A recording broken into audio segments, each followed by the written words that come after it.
اہل سنت پر اعتراض ہوتا ہے نا کہ جناب تمہیں کیا ہے، جب بھی تم دیکھو تم حضور کا ذکر کر رہے ہو. یار حضور کی پیدائش تو ایک دفعہ ہوئی تھی، تم ہر سال ہی شروع ہو جاتے ہو، اور پھر ہر سال بھی ایک دن نہیں، 2 دن نہیں، تم پورا مہینہ ہی شروع رہتے ہو، اور پورا مہینے میں بھی تم بس نہیں کرتے، تم سارے سال ہی لگے رہتے ہو. تو اس کی وجہ کیا ہے یار؟ حضور تو ایک دفعہ پیدا ہوئے، اس کی ایک دفعہ خوشی منا لی گئی، یا منانی ہے تو زندگی میں ایک دفعہ منا لو. یہ ہر سال تم خوشی کیوں منا رہے ہو؟ اس سے بہتر ہے تم کسی مسجد پر لگا دو، مدرسے پر لگا دو، تم کسی یتیم مسکین بیوہ کی جو ہے وہ مدد کر دو. تم ان کاموں میں خرچ کیوں نہیں کرتے؟ تم ہر سال جشن عید میلاد النبی منا رہے ہو، اور بڑے زور و شور کے ساتھ منا رہے ہو، اور پھر عید بھی کہتے ہو، جشن بھی کہتے ہو، اور میلاد بھی کہتے ہو.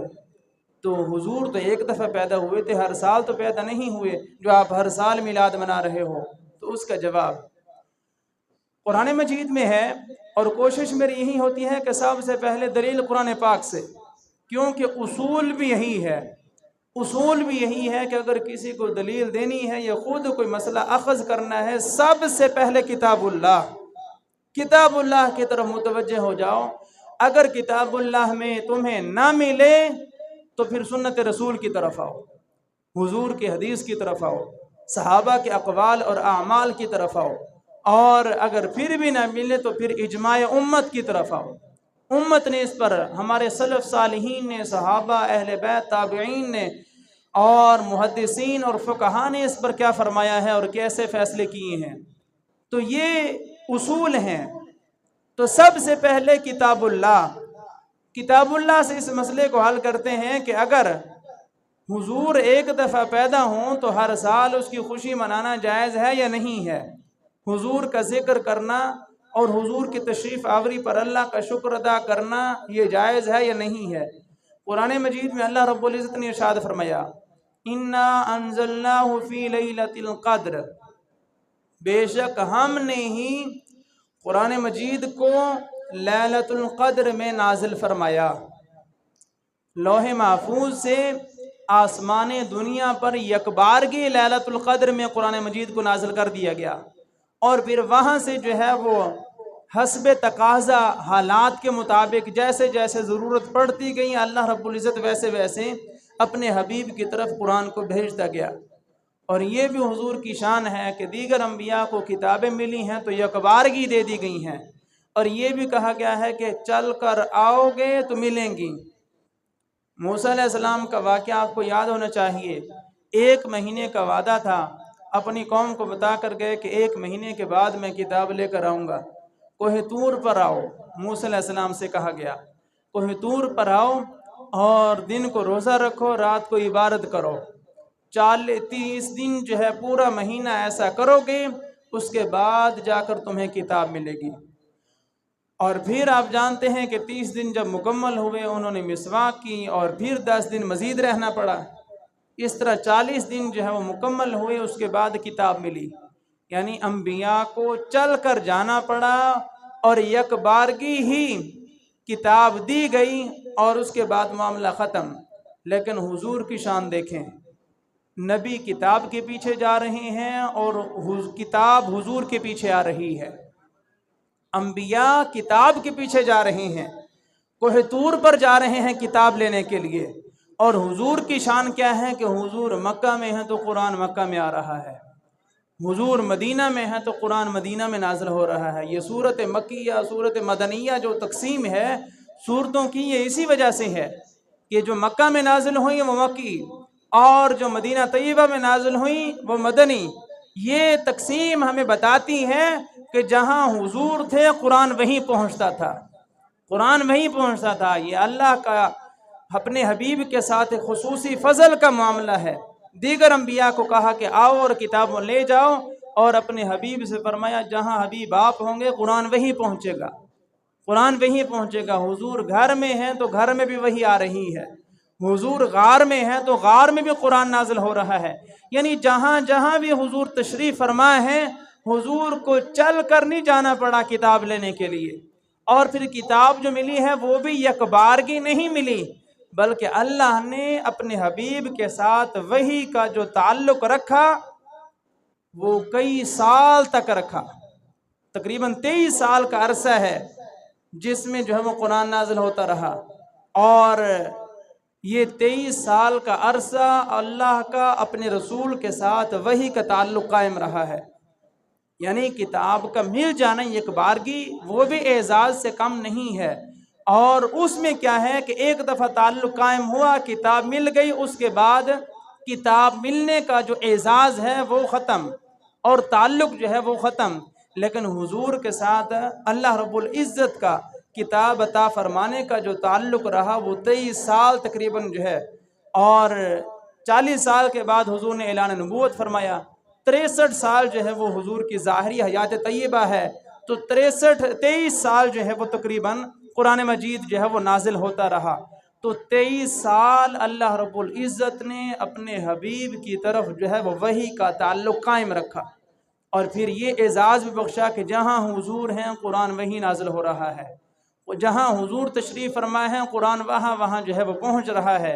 اور بہرحال اللہ رب العزت نے ارشاد فرمایا کہ لیلۃ القدر میں اللہ نے قرآن مجید کو نازل فرمایا، پھر لیلۃ القدر کی شان کو بیان فرمایا کہ لیلۃ القدر وما ادراک ما لیلۃ القدر، لیلۃ القدر وہ عظیم رات ہے کہ تم اس کے بارے میں جانتے نہیں ہو، تمہیں کیا معلوم، تم اپنے عقل اور فہم اور شعور کے ذریعے لیلۃ القدر کے ثمرات اور برکات تک نہیں پہنچ سکتے، ہم آپ کو بتاتے ہیں۔ وما ادراک ما لیلۃ القدر، کہ آپ اپنے عقل اور شعور کے ذریعے لیلۃ القدر کی اہمیت کو نہیں سمجھ سکتے، ہم آپ کو بتاتے ہیں کہ لیلۃ القدر کیا ہے۔ تو لیلۃ القدر کیا ہے؟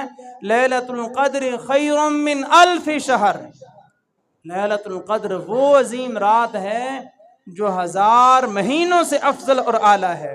یہی اہل سنت کا عقیدہ ہے، یہی اہل سنت کا عقیدہ ہے کہ حضور اپنی عقل اور شعور اور فہم سے کسی بھی کمال تک نہیں پہنچے، بلکہ اللہ نے آپ کو سارے کمالات عطا فرمائے ہیں، اللہ نے آپ کو بتایا ہے، علم ہے اللہ نے فرمایا ہے، اللہ نے بتایا ہے، فضل ہے اللہ نے دیا ہے، معجزات، خصائص، کمالات جو کچھ بھی حضور کے پاس ہے سارا اللہ کا دیا ہوا ہے۔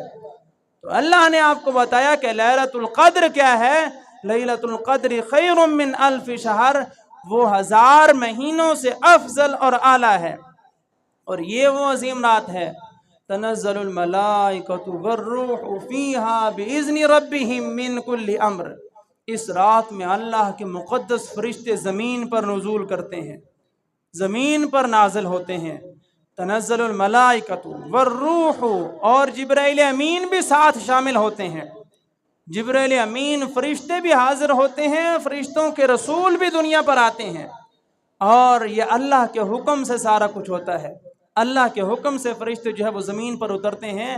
تنزل الملائکۃ والروح فیہا باذن ربہم من کل امر، ہر معاملے میں جو ہے وہ سلامتی ہی سلامتی ہوتی ہے، ہر معاملے میں سلامتی ہی سلامتی نازل ہوتی رہتی ہے، اور اللہ رب العزت ساری رات اپنی مخلوق پر جو ہے وہ سلامتی کو نازل فرماتا ہے۔ یا حتی مطلع الفجر، یہاں تک کہ فجر جو ہے وہ طلوع ہو جاتی ہے، سورج طلوع ہونے سے پہلے فجر طلوع ہوتی ہے، اور جب نماز فجر کا ٹائم ہوتا ہے تو سلام ہی حتی مطلع الفجر، جیسے ہی فجر طلوع ہوتی ہے تو وہ سارے اعزازات کا ٹائم جو ہے وہ ختم ہو جاتا ہے، رات جو ہے وہ ختم ہو جاتی ہے۔ تو اب اس میں جو سوچنے والی بات ہے وہ یہ ہے کہ لیلۃ القدر ہر سال آتی ہے تو یہ برکتیں اور رحمتیں اپنے ساتھ لاتی ہے۔ کوئی بھی بندہ یہ نہیں کہہ سکتا کہ لیلۃ القدر میں فرشتے نازل نہیں ہوتے، کیونکہ قرآن نے خود کہا ہے تنزل الملائکۃ والروح، ہر سال فرشتے نازل ہوتے ہیں، جبرائیل امین بھی تشریف لاتے ہیں اور دنیا پر جو ہے وہ حاضر ہوتے ہیں، اور لیلۃ القدر میں ہر سال جو ہے وہ سلامتی ہی سلامتی رہتی ہے، طلوع فجر تک جو ہے وہ ہر معاملے میں سلامتی رکھی جاتی ہے۔ اب مجھے یہ بتائیں کہ قرآن تو نازل ہوا تھا ایک دفعہ، قرآن تو نازل ہوا ایک دفعہ لیلۃ القدر میں، لیکن لیلۃ القدر کو اعزاز جو ملا وہ ہر سال لیلۃ القدر کو اعزاز مل گیا۔ کہ ہر سال جب بھی لیلۃ القدر آئے گی فرشتے نازل ہوں گے، جبرائیل امین جو ہے وہ تشریف لائیں گے اور زمین پر آئیں گے، اور ہر معاملے میں اللہ رب العزت جو ہے وہ سلامتی عطا فرمائے گا، اور یہ سلامتی جو ہے وہ ساری رات اللہ رب العزت کی طرف سے جو ہے وہ عطا کی جائے گی، اور جو بھی بندہ مانگے گا اسے عطا کیا جائے گا۔ حالانکہ قرآن ایک دفعہ نازل ہوا تو یہ اعزاز ایک دفعہ ہی ہونا چاہیے، لیکن نہیں، قرآن چاہے ایک دفعہ نازل ہوا لیکن یہ رحمتیں اور برکتیں ہر سال لیلۃ القدر کو نصیب ہوئیں۔ تو یہ قرآن ایک دفعہ نازل ہوا لیکن لیلۃ القدر ہر سال بابرکت ہوئی، تو صاحب قرآن تشریف ایک دفعہ لائے لیکن ہر سال ربیع الاول میں وہی برکتیں جو ہیں وہ دنیا پر لوٹائی جاتی ہیں۔ اسی طرح رحمتوں سے جو ہے وہ اپنے بندوں کو نوازا جاتا ہے، اسی طرح اپنی مخلوق پر جو ہے وہ شفقتوں کا اظہار کیا جاتا ہے اور فضل فرمایا جاتا ہے۔ اور باقاعدہ فقہاء نے لکھا ہے کہ نبی کریم صلی اللہ تعالی علیہ وسلم کی تشریف آوری کی جو رات ہے، اللہ رب العزت اس رات میں جو ہے وہ اپنے بندوں پر خصوصی فضل فرماتا ہے۔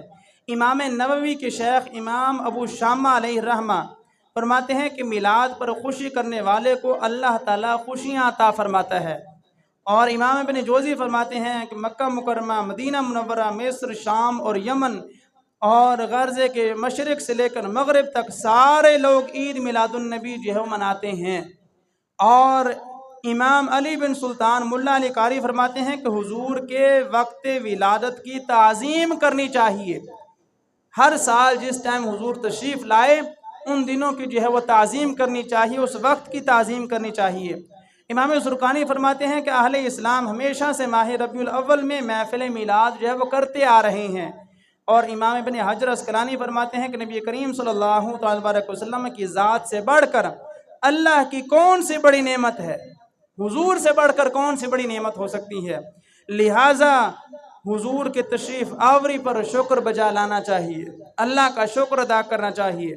اور امام جلال الدین فرماتے ہیں کہ جو میلاد کی خوشی کرتا ہے وہ نجات حاصل کرتا ہے۔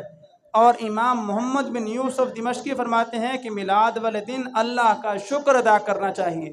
یعنی آئمہ کا اتفاق ہے، جو مقدمین ہیں متقدمین، وہ فرماتے ہیں کہ حضور کے تشریف آوری پر اللہ کا شکر ادا کرو۔ کیوں؟ کہ اللہ ہر سال اپنے بندوں پر فضل فرماتا ہے، ہر سال حضور کے صدقے اپنے بندوں پر جو ہے فضل ہوتا ہے۔ تو اس لیے حضور چاہے ایک دفعہ تشریف لائے دنیا میں، لیکن ہر سال 12 ربیع الاول کو اور ماہ ربیع الاول کو جو ہے وہ حضور کے تشریف آوری کا ایسا اعزاز نصیب ہوا کہ ہر سال حضور کی تشریف آوری کا ذکر کرنا اور اللہ کا شکر ادا کرنا، حضور کا شکر ادا کرنا جو ہے وہ ضروری ہے۔ اور اس طرح اللہ رب العزت کی برکتوں کو سمیٹنا جو ہے وہ بندے کے لیے سعادت کا سبب ہے اور خوش قسمتی ہے۔ تو یہ اس اعتراض کا جواب ہے کہ حضور تو ایک دفعہ تشریف لائے، تم ہر سال میلاد کیوں کرتے ہو؟ تو اگر آپ کو کوئی اعتراض کرے تو اسے جواب دیں کہ قرآن تو لیلۃ القدر میں ایک دفعہ نازل ہوا تھا، لیکن لیلۃ القدر کو اعزاز ہر سال نازل ہوتا ہے، ہر سال حاصل ہوتا ہے کہ فرشتے بھی نازل ہوتے ہیں، جبرائیل امین بھی نازل ہوتے ہیں، اور ہر سال لیلۃ القدر جو ہے وہ سلامتی والی رات ہوتی ہے۔ حالانکہ قرآن ایک دفعہ نازل ہوا، تو جس طرح قرآن ایک دفعہ نازل ہوا لیکن فرشتے ہر سال نازل ہوتے ہیں، اسی طرح صاحب قرآن ایک دفعہ تشریف لائے اور ہر سال ماہ ربیع الاول کو جو ہے وہ حضور کی آمد کی وجہ سے برکتیں اور رحمتیں جو ہیں وہ نصیب ہوتی ہیں۔ تو ماہ ربیع الاول شریف میں حضور کا ذکر کثرت کے ساتھ کرنا چاہیے۔ حضور کا ذکر کرنا، حضور کا شکر کرنا، یوں سمجھیں کہ اللہ کی نعمتوں کا شکر کرنا ہے، اللہ کی نعمتوں کو یاد کرنا ہے۔ اور اللہ کی مخلوق میں سے سب سے حسین ترین تخلیق جو ہے وہ حضور سید عالم صلی اللہ علیہ وسلم کی تخلیق ہے۔ حضور تمام مخلوقات سے افضل اور اعلیٰ ہیں، تمام مخلوقات، انبیاء کیا، رسول کیا، اور جناب اولیاء، صالحین، تابعین، صحابہ، اہل بیت، تمام سے افضل اور اعلیٰ، حتیٰ کہ حضور نبی کریم صلی اللہ علیہ وسلم فرشتوں سے بھی افضل اور اعلیٰ ہیں، فرشتوں کے رسولوں سے بھی افضل اور اعلیٰ ہیں۔ تمام انسانوں سے بھی افضل اور اعلیٰ ہیں، اور تمام انسانوں کے تمام انبیاء اور تمام رسولوں سے بھی افضل اور اعلیٰ ہے۔ تو جب حضور تمام سے افضل اور اعلیٰ ہیں تو معلوم ہوا کہ حضور اللہ کی نعمت عظمیٰ ہیں، حضور تمام نعمتوں کی اصل ہیں، اور جس نے حضور کا ذکر کر لیا وہ یوں سمجھے کہ اللہ کی ساری نعمتوں کا ذکر کر لیا، جس نے حضور کے تشریف آوری پر شکر کر لیا وہ یوں سمجھے کہ اس نے اللہ کے سارے نعمتوں کا شکر کر لیا، لیکن جس نے حضور کی تشریف آوری پر شکر نہ ادا کیا وہ باقی ساری نعمتوں کے چاہے شکریہ ادا کر لیں، لیکن حضور کی تشریف آوری پر شکر نہیں کیا تو وہ شکر قابل قبول ہی نہیں ہے، وہ شکر قابل قبول نہیں ہے۔ کیوں کہ سب سے افضل نعمت حضور کی ذات ہے، اگر حضور کو چھوڑ کر تم کسی اور طرف جاؤ گے تو کبھی بھی کامیاب نہیں ہو پاؤ گے۔ تو میلاد النبی صلی اللہ تعالی وسلم یہ حضور کی تشریف آوری پر اللہ کے شکر کرنے کا ذریعہ ہے، حضور کا شکریہ ادا کرنے کا ذریعہ ہے، اور اپنے آپ کو اللہ کی رحمت میں ڈھانپنے کا ذریعہ ہے۔ اور حضور کا ذکر کرنا یہ قرآن مجید سے ثابت ہے، قرآن مجید سے ثابت ہے، جب اللہ رب العزت اپنے حبیب کی طرف ہر وقت متوجہ ہے، خالق و مالک ہونے کے باوجود قرآن مجید میں ہے الذی یراک حین تقوم، وہ عظیم ذات آپ کو اس وقت بھی دیکھ رہی ہوتی ہے اور دیکھتی رہے گی، دیکھتی ہے اور دیکھتی رہے گی۔ یہ میں کیوں کہہ رہا ہوں؟ کیونکہ یراکا جو ہے یہ ماضی کا صیغہ ہے، اور یہ استغفر اللہ مضارع کا صیغہ ہے۔ مضارع میں جو ہے وہ یہ معنی ہوتا ہے کہ اس میں حال کا معنی بھی پایا جاتا ہے اور مستقبل کا معنی بھی پایا جاتا ہے۔ تو ترجمہ کیا ہوگا؟ الذی یراک حین تقوم، حضور اللہ رب العزت آپ کو دیکھتا ہے اور دیکھتا رہے گا۔ حین تقوم، آپ جب بھی قیام میں ہوتے ہیں، وَتَقَلُّبَكَ فِي السَّاجِدِينَ، اور حضور آپ جب بھی سجدے میں پلٹتے ہیں اللہ پھر بھی آپ کو دیکھ رہا ہوتا ہے، اللہ پھر بھی آپ کو دیکھ رہا ہوتا ہے۔ اللہ رب العزت کی نگاہ رحمت جو ہے وہ ہر وقت حضور کی طرف متوجہ ہے، اور کہیں پر فرمایا قَدْ نَرَا تَقَلُّبَ وَجْهِكَ فِي السَّمَاءِ، حبیب یقیناً ہم دیکھ رہے ہیں آپ کے چہرے انور کا آسمان کی طرف بار بار اٹھنا، بار بار اٹھنا۔ تو اللہ رب العزت ہر وقت اپنے حبیب کی طرف متوجہ ہے، اپنے حبیب کو دیکھ رہا ہے، اور ہر وقت جو ہے اللہ رب العزت اپنے حبیب کا ذکر کر رہا ہے۔ ہر وقت فرشتے بھی حضور کا ذکر کر رہے ہیں۔ ہمیں کہتے ہیں جناب آپ حضور کا اتنا ذکر کیوں کرتے ہو؟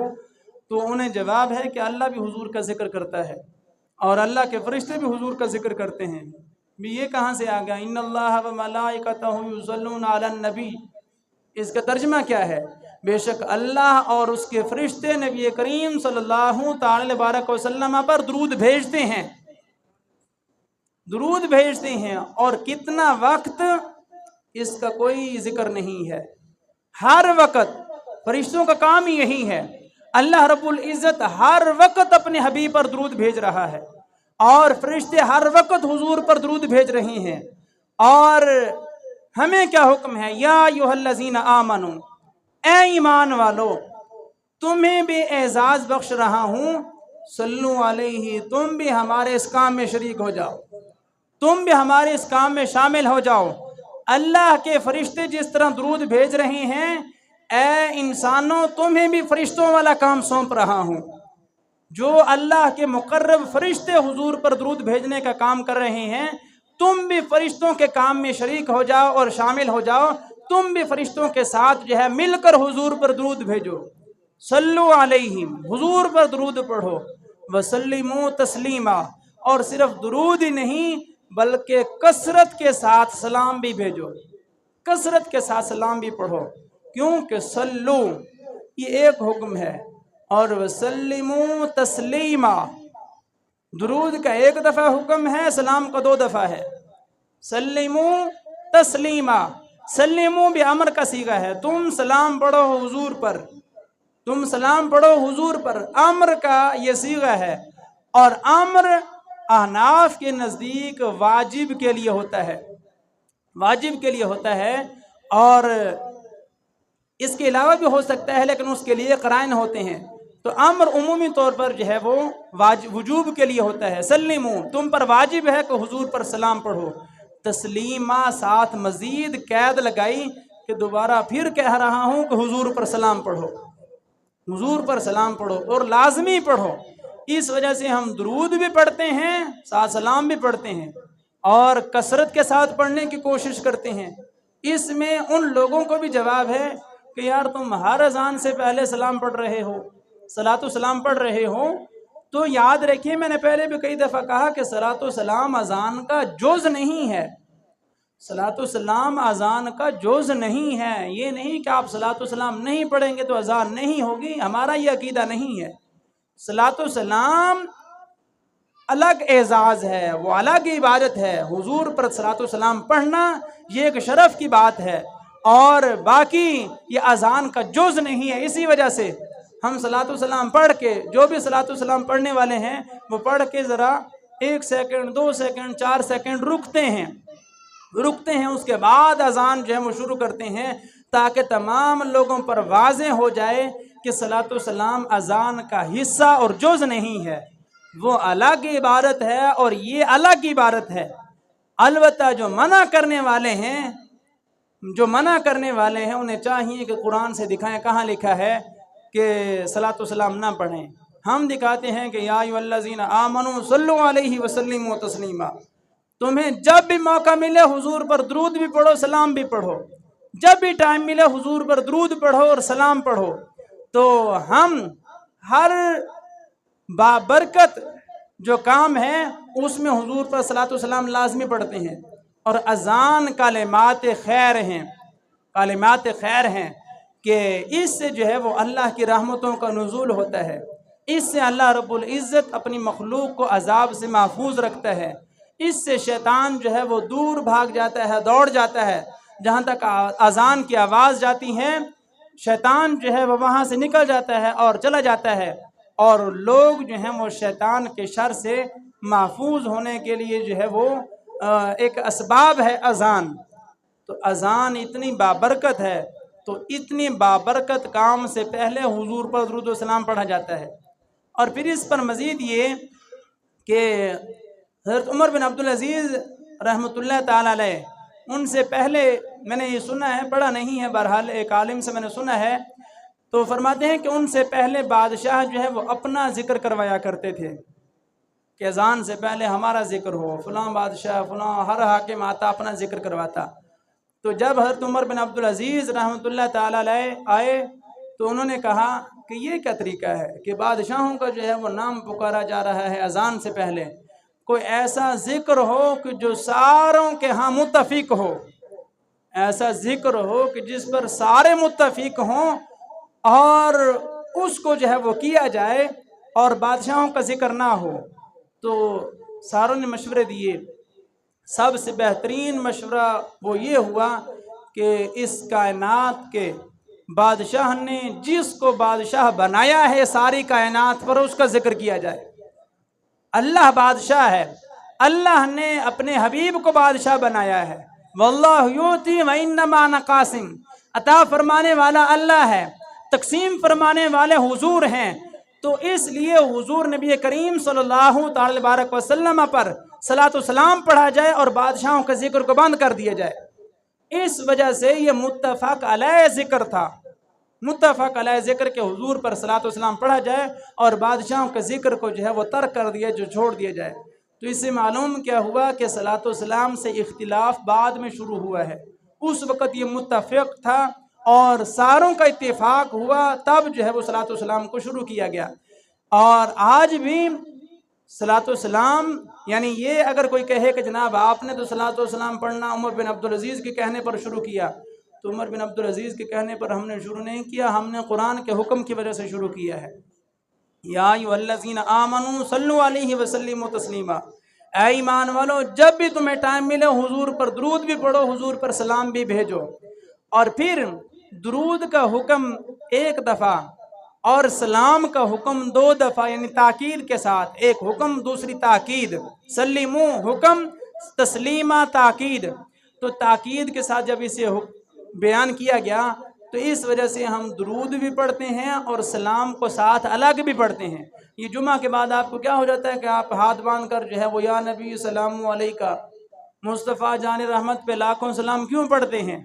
اسی وجہ سے پڑھتے ہیں کہ سلیمو تسلیما، حضور پر سلام بھیجو، حضور پر سلام پڑھو۔ تو یہ قرآن کا حکم ہے، یہ کوئی نہ بدعت ہے، نہ ناجائز ہے، نہ منع ہے۔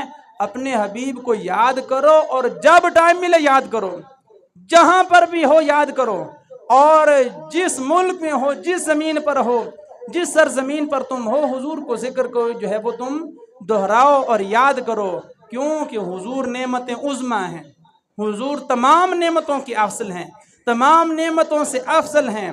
تو اللہ رب العزت نے کیا ارشاد فرمایا کہ اللہ کی نعمتوں کو یاد کیا کرو، اللہ کی نعمتوں کا ذکر کیا کرو، چرچا کیا کرو۔ اگر تم اللہ کی نعمتوں کو یاد کرو گے، چرچا کرو گے اور ذکر کرو گے تو اللہ تمہیں فلاح عطا فرما دے گا، تم کامیاب ہو جاؤ گے۔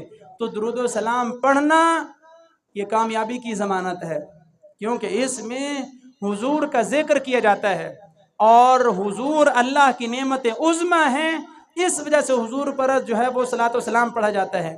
اسی طرح جمعہ کے بعد حضور پر سلام بھیجنا یہ بھی کامیابی کی نشانی ہے، فلاح کی علامت ہے، اور اس میں نہ ہم نے کسی کو دکھانا ہے، یہ بھی مقصد نہیں ہے کہ ہم لوگوں کو دکھائیں کہ جناب ہم سنی ہیں تو ہم پڑھ رہے ہیں، نہیں، کسی کو دکھانے کی ضرورت نہیں ہے، اور نہ کسی کو جلانا مقصود ہے، کوئی جلانے والی نیت نہیں ہے، اور صرف نیت کیا ہے کہ ہم امتی ہیں، ہم غلام ہیں، ہر وقت اپنے آقا کو یاد رکھیں۔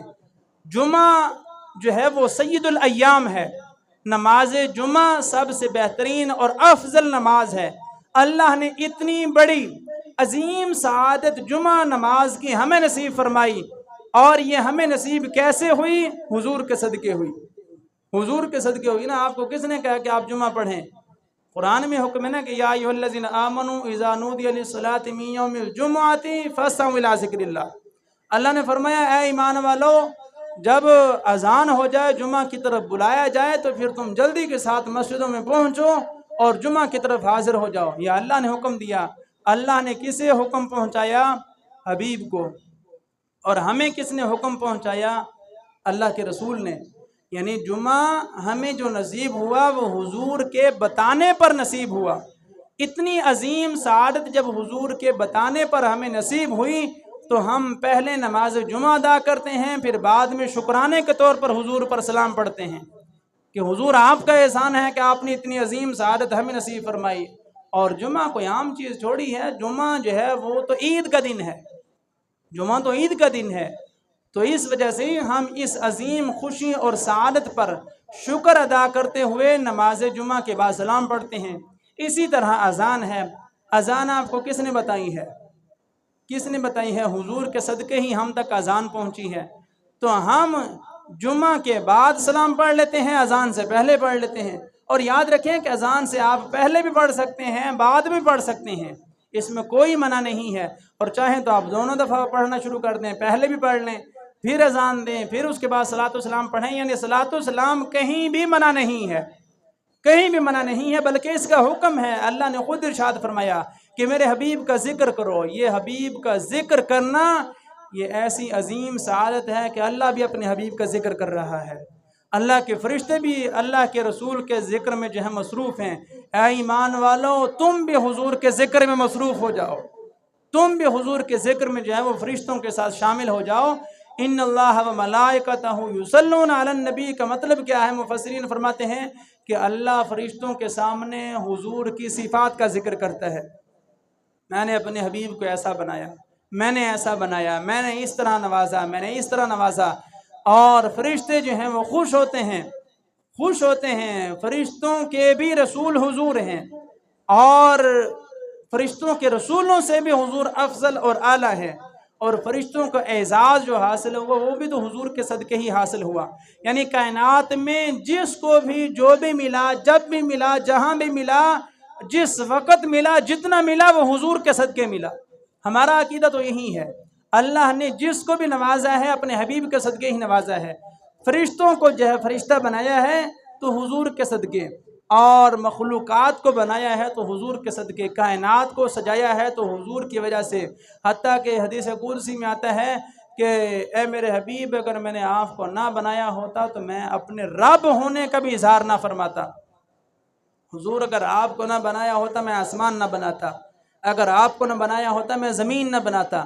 تو اللہ نے یہ ساری کائنات حضور کے لیے سجائی ہے، حضور کے لیے سجائی ہے۔ اسی وجہ سے تو حضور سے پہلے انبیاء کو بھیجا، رسولوں کو بھیجا کہ جاؤ تم اس کائنات میں جو ہے وہ حضور کی آمد کے چرچے کرو اور اعلان کرو۔ سارے انبیاء اور رسول آتے رہے اور بتاتے رہے کہ حضور آنے والے ہیں، حضور آنے والے ہیں، حضور آنے والے ہیں۔ اور خوش نصیب ہم ہیں کہ ہم کہتے ہیں کہ حضور آ چکے، حضور آ چکے، وہ انتظار میں رہے ہیں۔ اور اللہ نے اس امت کو یہ اعزاز بخشا، یہ شرف بخشا، یہ بہت بڑا اعزاز ہے۔ جس طرح حضور خیر الانبیاء ہیں، سید الانبیاء ہیں، اسی طرح حضور کی وجہ سے حضور کی امت جو ہے وہ خیر الامم ہے، سید الامم ہے۔ تمام امتوں سے بہتر یہ امت ہے، تمام امتوں کی سردار یہ امت ہے۔ اور یہ اعزاز ہمارے کرتوتوں کی وجہ سے نہیں ملا، ہمارے اعمال کی وجہ سے نہیں ملا، یعنی یہ اعزاز کسبی نہیں ہے۔ ہم نے خود جو ہے وہ محنت مشقت کر کے، عبادات کر کے اس اعزاز کو حاصل نہیں کیا، بلکہ یہ اعزاز وہبی ہے، یہ وہبی ہے، یہ اللہ کی عطا ہے۔ اللہ نے اپنے حبیب کو بھیجا اور حبیب کو جس طرح خیر الانبیاء بنایا، سید الانبیاء بنایا، سید المرسلین بنایا، اسی طرح حضور کی امت کو خیر الامت بنایا، خیر الامم ہے۔ کنتم خیر امت اخرجت للناس، قرآن نے تمہارا جو ذکر کیا ہے وہ خیر کے ساتھ کیا ہے کہ تم جو ہے وہ بہترین امت ہو، بہترین امت ہو۔ تو بہترین امت ہیں کس وجہ سے؟ وہ حضور کی وجہ سے۔ تو اس وجہ سے اگر بہترین امت ہیں تو یہ اللہ کا احسان ہے، اللہ کا فضل ہے۔ اللہ کا شکر بھی ادا کریں، ساتھ حضور کا شکر بھی ادا کریں کہ حضور کی وجہ سے ہمیں یہ اعزاز نصیب ہوا۔ تو میلاد النبی صلی اللہ تعالی وسلم وہ حضور کا ذکر کرنا ہے، حضور کا شکر کرنا ہے، اللہ کا شکریہ ادا کرنا ہے۔ اور اس میں نہ ریاکاری مقصود ہے، نہ دکھلاوا مقصود ہے، نہ کسی کو تکلیف پہنچانا مقصود ہے۔ بس یہ غلام کا اپنے آقا کے ساتھ نسبت کا اظہار ہے، غلام کا اپنے آقا کی یاد کا جو ہے وہ ایک تذکرہ ہے اور ذکر ہے، اور اپنے آقا کی آمد پر جو ہے وہ خوشی کا اظہار ہے اور اعلانیہ خوشی کا اظہار۔ ساری کائنات میں ربیع الاول میں جو ہے وہ خوشی کا اظہار ہوتا ہے، ساری امت جو ہے وہ حضور کی تشریف آوری پر جو ہے وہ خوشی کا اظہار کرتی ہیں۔ تو خوشی کا اظہار کرنے والے جو ہیں وہ کثرت کے ساتھ ہیں، وہ کسی ایک ملک میں نہیں، دو میں نہیں، ساری کائنات حضور کی تشریف آوری پر خوش ہے اور خوش ہونا بھی چاہیے کہ اللہ نے ہمیں صرف نبی نہیں، امام النبی عطا فرمایا ہے، امام الانبیاء، سید المرسلین ہمیں نصیب ہوا۔ تو اس عظیم نعمت پر اللہ کا بھی شکر ادا کریں اور حضور کا بھی شکر ادا کریں، اور یہی شکر جو ہے وہ میلاد النبی کی ایک صورت ہے۔